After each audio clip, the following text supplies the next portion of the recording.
Tinapos na ng Oklahoma City Thunder ang pangarap na kampyonato ng Los Angeles Lakers dahil second round pa lang ay pinagburakay na ito sa pangunguna ni Shai Gilgeous-Alexander.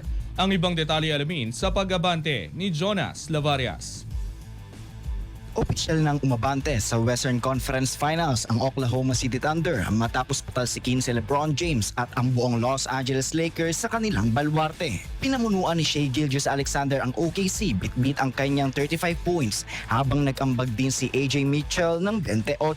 Kahit pumalag sina Austin Reeves at LeBron James sa may 24 points, hindi nila kinaya ang lakas ng defending champion sa huling minuto ng laro. Naging crucial ang dunk ni Chet Holmgren sa harap mismo ni LeBron para makuha ang lamang bago tuluyang selyuhan ang panalo sa pamamagitan ng free throws. Marami ngayon ang nag-aabang kung ano ang magiging desisyon ni The King sa kanyang karera dahil papasok na ito sa free agency ngayong off-season.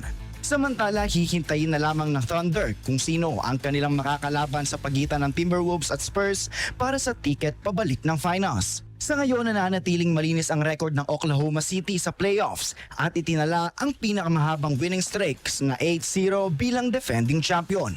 Ako, si Jonas Lavarias, Abante. Mga kaabante, narito po ang opisyal na game results ngayong araw sa bakbakan nangyari sa NBA playoffs at ang kasalukuyang standings ng bawat koponan sa kani-kanilang serye.